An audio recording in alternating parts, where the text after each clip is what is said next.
Hello दोस्तों, मैं ऋतिक आप सभी का भारत स्टडीज यूट्यूब चैनल पे स्वागत करता हूं। आप सभी स्टूडेंट जो LNMU के यूजी पार्ट 1 2020 के एग्ज़ाम दे रहे हैं, जिनका एग्ज़ाम 2021 5 जनवरी से स्टार्ट हो रहा है, उन सभी स्टूडेंट को यह बात अच्छी तरह से पता है कि हम आपके लिए इकोनॉमिक्स का सब्सिडी विषय का जैसे ऑब्जेक्टिव लेके आए हैं, जिसका 2 वीडियो आपको मिल चुका होगा। 50-50 करके 2 सीरीज आपको मिल चुका है। ये थर्ड सीरीज है, हमारा थर्ड क्लास है, जिसमें हम 101 से 150 तक के ऑब्जेक्टिव क्वेश्चन का डिस्कस करेंगे। रेखा पब्लिकेशन के देख सकते हैं आप, रेखा पब्लिकेशन के ऑब्जेक्टिव क्वेश्चन को हम डिस्कस कर रहे हैं।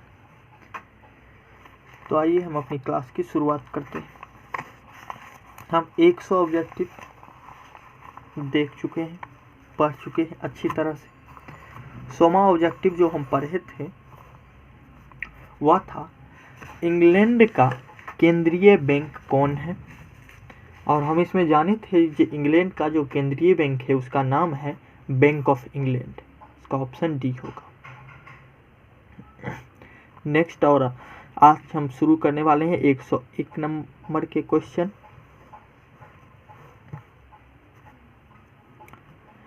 देश का कौन सा बैंक एजेंट सलाहकार के रूप में कार्य करता है?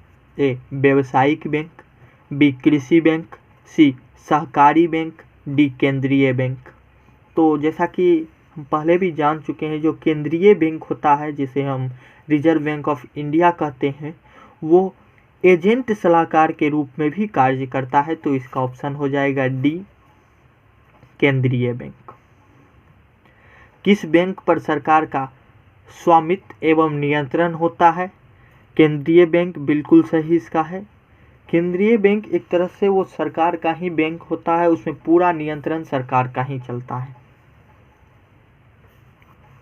नेक्स्ट, किस बैंक को बैंकों के बैंक के नाम से पुकारा जाता है? ये भी हो जाएगा आपका केंद्रीय bank he, reserve bank of India.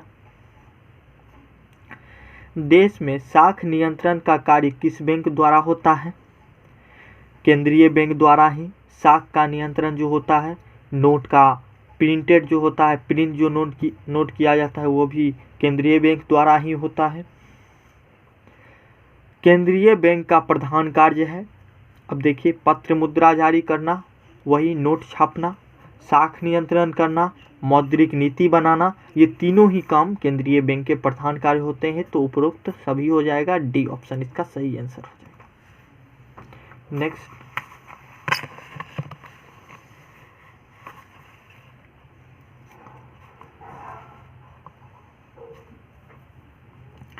एक 106 नंबर क्वेश्चन। एकाधिकारात्मक प्रतियोगिता के सिद्धांत के प्रतिपादक हैं मार्शल, हिक्स, चेम्बरलिन और सेमुलन्स। तो इसका हो जाएगा सी ऑप्शन। चेम्बरलिन जो है वो एकाधिकारात्मक प्रतियोगिता के सिद्धांत के प्रतिपादक हैं। नेक्स्ट, अर्थशास्त्र में सूक्ष्म एवं व्यापक शब्द का प्रयोग पहल किसने किया? ये हम बिल्कुल ही जानते हैं, इससे पहले भी पढ़ चुके हैं। रेगनर फ्रिश ने इसका सबसे पहले प्रयोग किया था। नेक्स्ट, सीमांत उपयोगिता हास्य नियम के प्रतिपादक हम अच्छी तरह से जानते हैं कि सीमांत उपयोगिता हास्य नियम के जो प्रतिपादक थे वे थे गोसेन। इन्हीं के नाम से ये फेमस भी है कि गोसेन का सबसे प्रसिद्ध जो हास्य नियम है वो यही है, सीमांत उपयोगिता हास्य नियम। इनका प्रथम नियम से नाम से भी इसे जाना जाता है, गोसेन का प्रथम नियम। नेक्स्ट, आदर्शतम जनसंख्या सिद्धांत के प्रतिपादक हैं ए सिज्विक, बी एडविन केनन, सी रॉबिन्स, डी डाल्टन। तो इसका बी हो जाएगा, एडविन केनन इसके प्रतिपादक हैं। मैक्रो अर्थशास्त्र को कहते हैं ए व्यष्टिभावात्मक और व्यक्तित्व, बी व्यष्टिभावात्मक और सामूहिक, सी समष्टिभावात्मक और सामूहिक। तो इसका सी ही हो जाएगा ऑप्शन। नेक्स्ट, माइक्रो मैक्रो शब्द का सर्वप्रथम प्रयोग किया गया। ए रेगनर फ्रिश ने, बी कीन्स ने, सी वॉल्डिंग ने और डी मार्शल ने। तो इसका जो सबसे पहले प्रयोग किया था वो किया था रेगनर फ्रिश ने। तो ये इसका सही आंसर हो जाएगा। नेक्स्ट और 112 नंबर, मैक्रो अर्थशास्त्र आर्थिक अनुभव के हाथी की संपूर्ण आकृति, आकार तथा क्रिया से संबंधित है। यह जंगल के स्वरूप का अध्ययन करता है, न कि उसके वृक्षों का। यह कथन किसका है? ए रेगनर फ्रिश, बी गार्डनर एक्ले, सी कीन्स, डी वॉल्डिंग। तो इसका बी हो जाएगा। गार्डनर एक्ले ने इसका यह कथन इन्हीं के द्वारा कहा गया था। नेक्स्ट 113,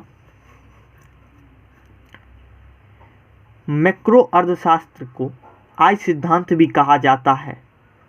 बिल्कुल हम इस कथन से सहमत हैं, उसे कहा जाता है। सूक्ष्म अर्थशास्त्र को व्यापक अर्थशास्त्र का सहारा लेना आवश्यक होता है। बिल्कुल सही है, लेना ही चाहिए और आवश्यक भी है। माइक्रो तथा मैक्रो प्रणाली एक दूसरे की प्रतियोगी है। बिल्कुल ये गलत है, वो एक दूसरे के प्रतियोगी नहीं है। तो ये असहमत हो जाएगा। परिवर्तित समूह की सही एवं संपूर्ण जानकारी के लिए मैक्रो अर्थशास्त्र का अध्ययन आवश्यक है। ये बिल्कुल सहमत है हम इस कथन से, यह कथन बिल्कुल सही है। नेक्स्ट,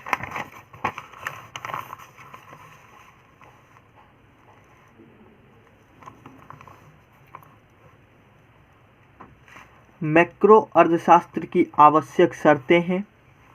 ए व्यक्तिगत अनुभव, बी समूहों का अध्ययन, सी विभिन्न समूहों का एक दूसरे से क्रियात्मक संबंध और डी इनमें से कोई नहीं। तो इसका सी हो जाएगा, विभिन्न समूहों का एक दूसरे से क्रियात्मक संबंध।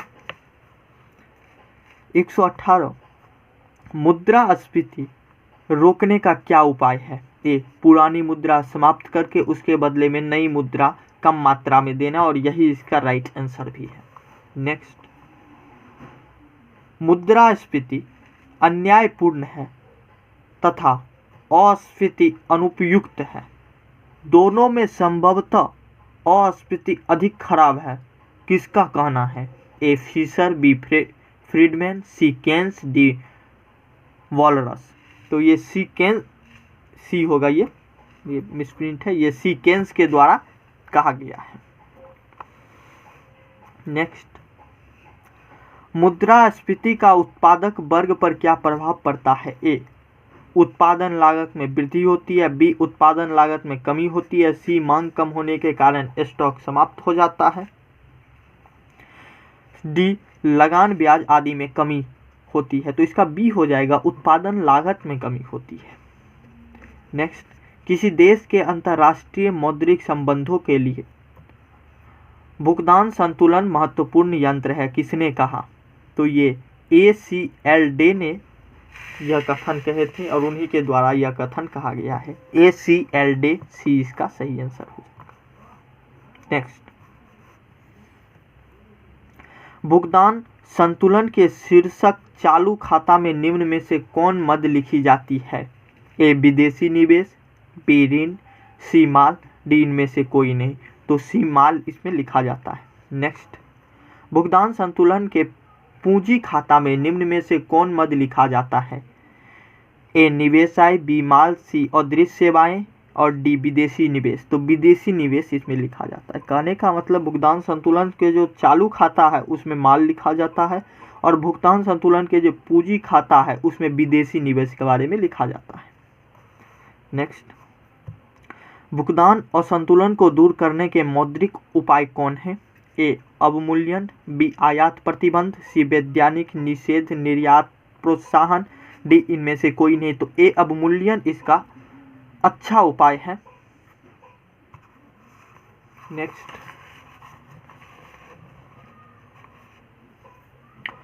भुगतान असंतुलन को दूर करने का अमौद्रिक उपाय कौन सा है?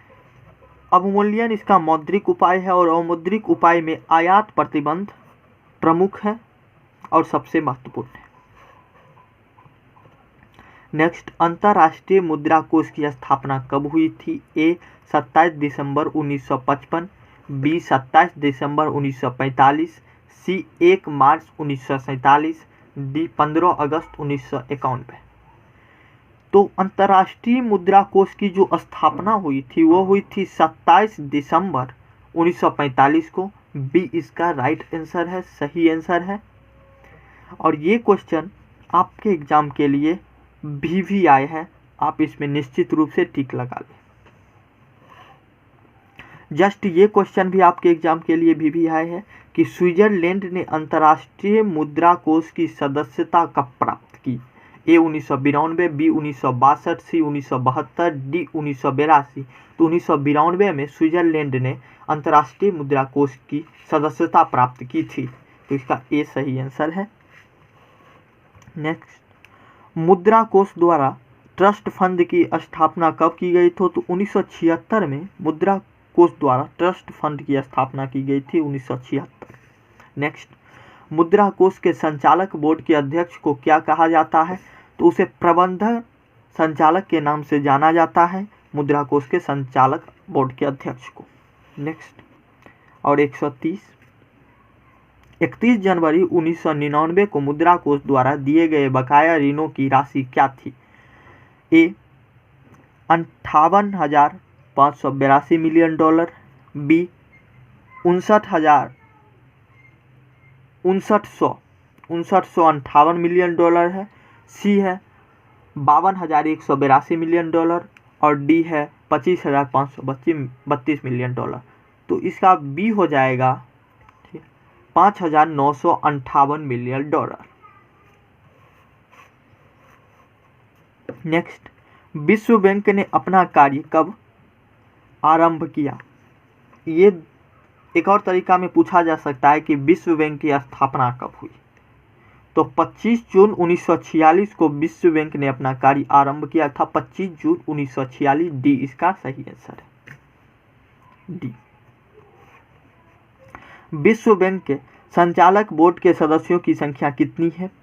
ए 20, बी 10, सी 15, डी 25। तो 20 सदस्य के हैं, तो इसका आंसर ए हो जाएगा। नेक्स्ट, संचालक बोर्ड के सदस्यों का कार्यकाल क्या है? 2 वर्षों का उनका कार्यकाल होता है, तो सी इसका राइट आंसर हो जाएगा। नेक्स्ट, विश्व बैंक द्वारा दिए गए ऋणों पर ब्याज कितने दिनों के लिए निर्धारित की जाती है? तो 6 महीने के लिए विश्व बैंक जो ऋण देता है उसका ब्याज निर्धारित किया जाता है, तो इसका बी आंसर हो जाएगा 6 महीने। 6 मंथ के लिए वो ब्याज दिया जाता है। नेक्स्ट, उत्पादन के प्रत्येक साधन को पारिश्रमिक मिलता है। ए उसकी क्षमता के अनुसार, बी उसके श्रम के अनुसार, सी उसके काम के घंटे के अनुसार, डी उसकी सीमांत उत्पादकता के अनुसार। तो उत्पादन के जो है सो प्रत्येक साधन को पारिश्रमिक मिलता है उसकी सीमांत उत्पादकता के अनुसार, तो इसका डी राइट आंसर हो जाएगा। नेक्स्ट,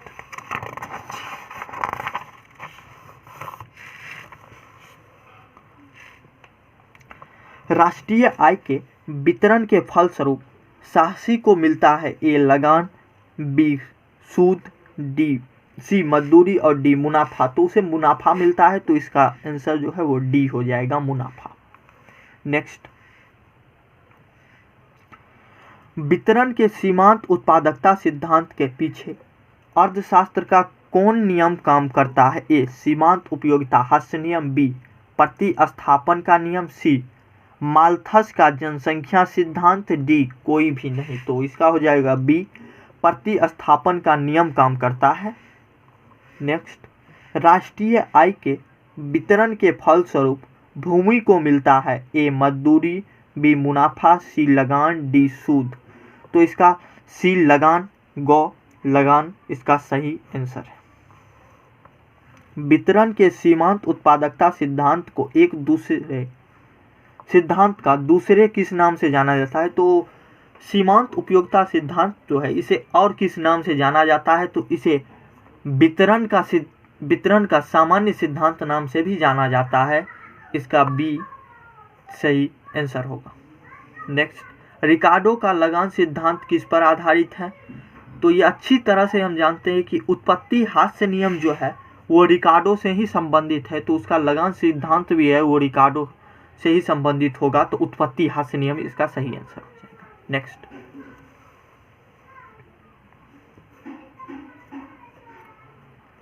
निम्नलिखित में से किसके नाम के साथ लगान का सिद्धांत जुड़ा हुआ है? अभी तुरंत पढ़े कि रिकार्डो, तो रिकार्डो ही इसका सही आंसर हो जाएगा। नेक्स्ट, लगान भूमि की मौलिक एवं अविनाशी शक्तियों के कारण उत्पन्न होता है। यह परिभाषा किस अर्थशास्त्री ने दी है? तो लगान की बात हुई तो लगान संबंधी है जो वो रिकार्डो से है, तो इसका आंसर डी हो जाएगा, रिकार्डो। आभास लगान किसे कहते हैं?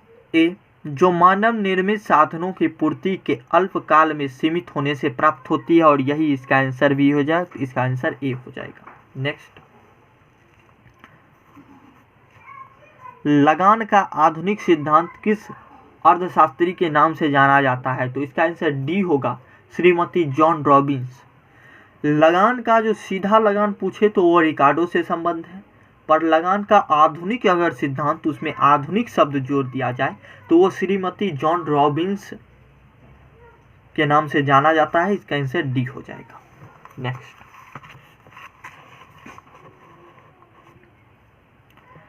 राष्ट्रीय लाभांश के वितरण के फलस्वरूप भूमिपति को मिलता है। ए, लाभ, बी मजदूरी, सी लगान, सी ब्याज। तो इसका सी हो जाएगा, लगान।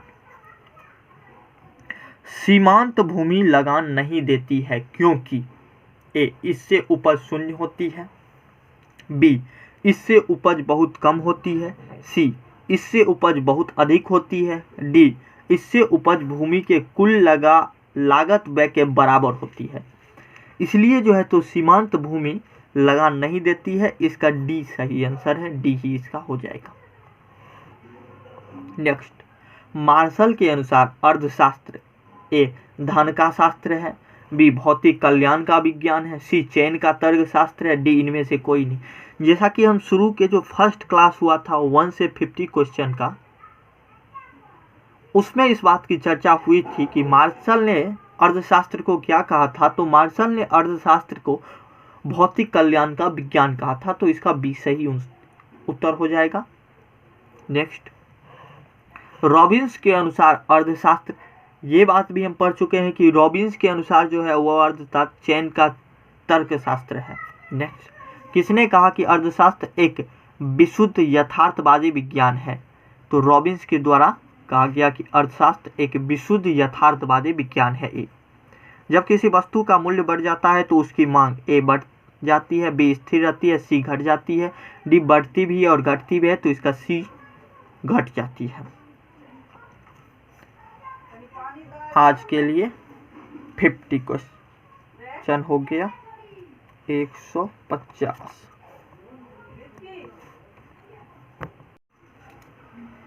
आपको आज का क्लास कैसा लगा ये निश्चित रूप से हमें अपने कमेंट बॉक्स में बताइएगा।